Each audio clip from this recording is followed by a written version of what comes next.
Kali ini kita bakal ngomongin alur film berjudul Karandiru yang diangkat dari kisah nyata. Film ini bercerita tentang kehidupan seorang dokter yang mengunjungi penjara ini dalam rangka pemberantasan HIV. Si dokter pun mengalami banyak kejadian unik dan mengejutkan bersama para napi, mulai dari yang melambai sampai yang psikopat. Penasaran dengan kisah selengkapnya? Yuk kita mulai. Film ini diawali dengan sebuah pertengkaran yang terjadi di dalam penjara Karandiru di Sao Paulo, Amerika Latin. Tempat itu adalah penjara paling besar dengan sistem penjara paling kejam di Amerika Latin. Perselisihan ini ditengarai oleh seorang napi yang mengancam akan membunuh napi lain dan mengacau di penjara. Pertengkaran itu kemudian ditengahi oleh seorang napi yang juga merangkap sebagai koki penjara bernama Negro. Tak lama kemudian seorang napi psikopat yang paling disegani di penjara itu datang. Ia bernama Dagger. Usut punya usut, napi yang ingin membunuh tadi adalah Lula. Lula berkata bahwa Dagger telah membunuh ayahnya, namun kemudian Negro berusaha menenangkannya. Di tengah perselisihan yang pelit itu, petugas penjara yang bernama Pires tiba-tiba datang. Ia tidak datang sendirian, ia datang bersama seorang dokter. Negro pun kemudian menjelaskan kejadian tersebut kepada Pires. Teriakan demi teriakan pembelaan kembali keluar dari mulut Dagger dan Lula. Namun tak lama kemudian Dagger berkata bahwa ibunya Lula telah membayar dirinya untuk membunuh sang ayah. Dan permasalahan itu pun usai. Setelah itu, Pires memperkenalkan dokter itu kepada para napi. Dokter itu bernama Dr. Varela. Ia pun kemudian berkeliling penjara untuk melihat keadaan di penjara Karandiru. Usai berkeliling, Dr. Varela pun mulai menyadari bahwa permasalahan di tempat ini bukan sekedar permasalahan kejahatan saja, namun permasalahan yang juga besar adalah permasalahan kesehatan. Lingkungan yang kumuh, gaya hidup yang kurang sehat, semuanya menjadi akar permasalahan dari penyakit yang bermunculan. Setelah banyak melakukan observasi di tempat itu, Dr. Varela pun akhirnya dapat memulai hari pertamanya di sana. Dia dibantu seorang napi bernama Sam yang menjadi asistennya. Di hari pertamanya itu, ia menemukan seorang napi yang mengalami tuberkulosis. Ia pun kemudian segera menindaklanjuti kejadian itu dengan menempatkan si napi di ruang isolasi. Selain itu, dia juga melakukan pemeriksaan HIV terhadap para napi. Selama pemeriksaan itu, ia bertemu dengan banyak orang dengan berbagai latar belakang. Selain mewawancari para napi tentang HIV, ia juga bertanya alasan mengapa mereka ada di penjara ini. Hari pertamanya bertugas di tempat itu pun berakhir. Sebelum pulang, ia menyempatkan dirinya untuk melihat-lihat keadaan sel para napi dan apa yang sedang mereka kerjakan. Sebelum pulang, di pintu keluar, beberapa napi menghampirinya dan bertanya apakah ia akan kembali. Dan hal itu membuat Dr. Varela tersenyum. Pada hari berikutnya, Dr. Varela melakukan cek kesehatan terhadap Negro. Berdasarkan cek kesehatannya, Negro termasuk sehat karena gaya hidup yang dijalaninya pun cukup sehat. Dr. Varela bertanya hal apakah yang membuat Negro masuk ke dalam penjara. Negro lalu bercerita bahwa ia di penjara setelah melakukan perampokan bersama temannya. Perampokan itu mereka lakukan saat sedang perayaan Natal. Awalnya semua berjalan lancar, mereka pun sepakat untuk membagi uang hasilnya. Namun ketika temannya berkhianat, Negro kemudian menembaknya hingga tewas. Negro dan temannya itu kemudian membuang jasad si pria yang tewas. Setelah temannya menyerahkan diri, mereka berdua ditangkap dan dipenjara. Sayangnya, teman si Negro meninggal saat mencoba kabur dari terowongan. Ia meninggal karena tubuhnya terlalu besar. Setelah ceritanya selesai, Negro kemudian diberi obat pereda stres oleh Dr. Varela. Dr. Varela pun juga menasihatinya agar mengelola stresnya. Tak lama setelah itu, datanglah pasien lain. Ia bernama Lady, seorang transpuan yang mempesona. Kedatangan Lady kali ini adalah untuk memastikan dirinya tidak terkena HIV. Dan pada hari yang sama, seorang pemuda bernama Deus DT datang ke tempat itu. Ini adalah hari pertamanya di penjara. Di beberapa sel, dirinya sempat ditolak oleh para penghuninya. Tapi akhirnya ia mendapatkan kamar. Kamar itu adalah tempat di mana Dagger tinggal. Namun untuk tinggal di kamar itu, ia harus membayar sewa. Mendengar hal itu, kakak Deus DT yang juga di penjara pun datang dan menolongnya. Tak lama kemudian, seorang pria bernama Majestade mengalami cedera karena jarinya digigit tikus saat ia sedang mencoba menyembunyikan sesuatu di toilet. Dengan peralatan yang ada, Sam dan Lula pun menjahit jari itu. Selama proses menjahit, Lula bahkan melakukannya sambil mengisap ganja. Ngefly. Nah, Dr. Varela pun tak lama kemudian datang. Ia sangat terkejut melihat Lula memakai ganja sambil melakukan operasi kecil. Ia pun kemudian melihat hasil jahitan Lula dan ternyata rapi banget. Namun Dr. Varela kemudian malah terkejut akan 2 cincin di tangan Majestade. Hal inilah yang kemudian memancing rasa penasaran si dokter dan membuat Majestade bercerita. Ia bercerita bahwa semua ini berawal dari pertemuannya dengan istri pertamanya. Mereka baru saja bertemu dan tak lama kemudian ia melamar istrinya. Setelah menikah beberapa saat, kemudian Majestade malah tertarik dengan wanita lain. Singkat cerita, ia pun menikahi wanita lain itu. Karena tak terima suaminya menikah lagi, si istri pertama datang dan membakar mereka yang tengah terlelap. Sebagai suami yang bertanggung jawab, ia pun menyerahkan dirinya ke polisi. Ia tidak ingin kesalahannya ditanggung istri pertamanya. Terlebih lagi, istri pertamanya harus membesarkan ketiga anak mereka. Sementara itu di sel tempat Deus DT tinggal, kakaknya yang bernama Zico sedang menyuntikkan narkoba ke pelanggannya. Ia adalah bandar narkoba terkenal di penjara itu.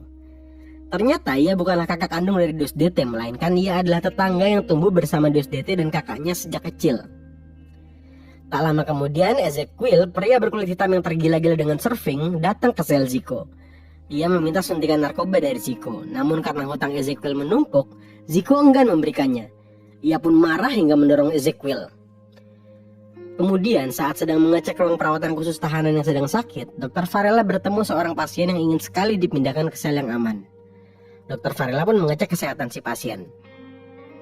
Tak lama kemudian Sam datang untuk protes.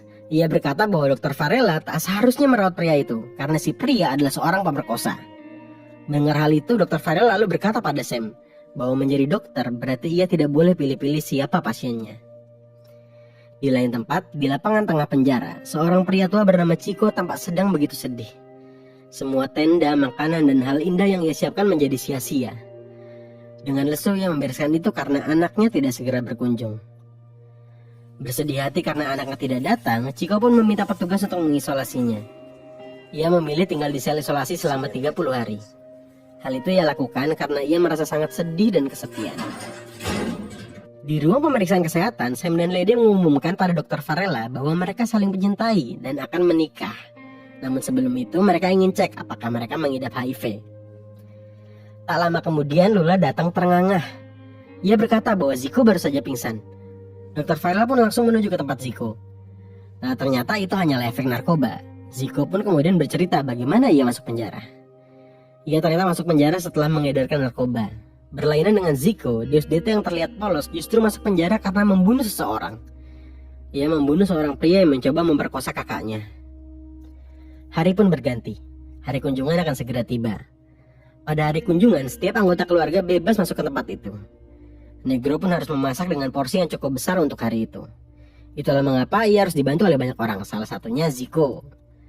Sama di dapur, itulah Zico meminta tolong pada Negro untuk menagihkan utang Ezequiel pada keluarganya. Negro pun menyanggupinya. Di ruang perawatan kesehatan, Dr. Varela dan Sam sedang mengecek keadaan pria yang tuberkulosis. Pria itu bernama Miro. Ia ditemani oleh sahabatnya, Antonio, yang senantiasa berada di sisinya. Miro dan Antonio bersahabat sejak mereka masih belum di penjara. Bahkan mereka dapat dikatakan melakukan kejahatan bersama dengan merampok. Persahabatan Miro dan Antonio sempat bubar lantaran istri Miro berselingkuh, namun ia tidak mau mengaku. Istri Miro malah menuduh Antonio gay dan berusaha merebut suaminya. Mendengar hal itu, istri Antonio pun marah kepadanya. Pada perampokan selanjutnya, Antonio tidak lagi melakukannya bersama Miro. Ia pun tertangkap. Sementara itu, tak lama kemudian Miro juga masuk penjara karena pencurian dan pembunuhan.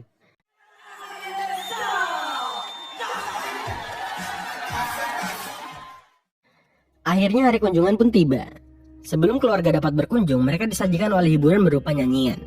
Dalam hiburan itu juga diselipkan edukasi tentang pentingnya penggunaan kondom dalam mencegah HIV. Hari kunjungan itu dimanfaatkan dengan baik oleh setiap napi maupun keluarga yang berkunjung. Mereka menghabiskan waktunya bersama-sama seperti saat mereka masih di luar penjara. Zico dan Deus DT berkumpul dengan keluarga mereka. Majestade mengumpulkan kedua istrinya, sedangkan Ezequiel memutuskan bayar utangnya lewat sang adik, di mana Antonio dan istrinya merayakan ulang tahun anaknya, sedangkan Sam melamar Lady. Sementara itu, napi yang tidak didatangi keluarganya pun menyendiri.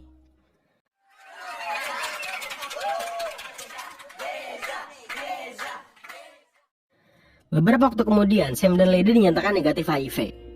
Mereka pun kemudian melakukan upacara pernikahan yang diramaikan oleh sisi penjara.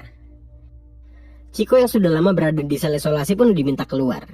Dr. Varela pun memeriksa kesehatannya, baik secara fisik maupun jiwa. Tak lama setelah itu, Chico pun dikunjungi oleh putrinya. Sementara itu, Zico yang sebelumnya dihina oleh Ezequiel, ia menjadi halusinasi. Ini adalah efek narkoba yang ia gunakan. Ia bahkan membuat SDT muak dengan sikapnya. Kesal karena sikap DSDT, Ziko pun membunuh adiknya itu dengan menyiramkan air panas kepadanya. Ziko ini pasti nama panjangnya Zikopat. Nah, hal ini membuat seisi penjara terutama kelompok Dagger muak. Kelompok Dagger pun kemudian membunuh Ziko dengan puluhan kali tusukan. Ezekiel pun setengah merasa bersyukur setelah tahu Ziko mati, karena tentu saja ia merasa bahwa Ziko lah yang membuatnya menderita. Meskipun kengerian tengah dirasakan di tengah penjara, namun keluar Chico dari penjara menjadi salah satu momen menyenangkan. Para penghuni sel mengucapkan salam padanya. Mereka turut senang akhirnya Chico bisa bebas. Sementara itu, setelah kejadian terbunuhnya Ziko, Dagger menjadi gila. Ia sering merasa dihantui oleh Ziko, hingga ia pun kehilangan akal dan linglung.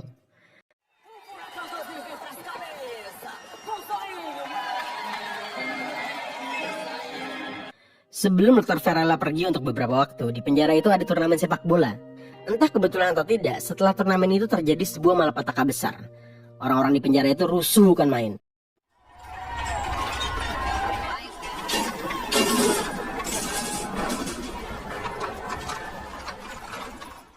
Kebakaran, penembakan, dan kekerasan terjadi di mana-mana. Korban berjatuhan dalam kejadian itu. Untung saja Negro, Lula, Sam, Lady, Majestadi, Antonio, dan beberapa narapidana yang kisahnya disorot dalam film ini, mereka semua selamat. Meskipun demikian, kejadian ini merupakan sebuah tragedi yang menyakitkan. Film ini ditutup dengan monolog Dr. Varela tentang kenangannya di penjara Carandiru. Ia merasa bahwa di tempat itu dia belajar banyak hal. Kejadian ini merupakan kejadian nyata pada tahun 1992, di mana ratusan napi meninggal dalam kejadian ini. Akhirnya pada tahun 2002, Carandiru diruntuhkan dan film pun tamat. Sungguh film yang begitu menghibur sekaligus mengerikan. Kejadian nyata di penjara Carandiru ini menjadi hal yang sangat menyakitkan bagi siapapun, terutama keluarga korban dan mereka yang mengalami kejadian ini.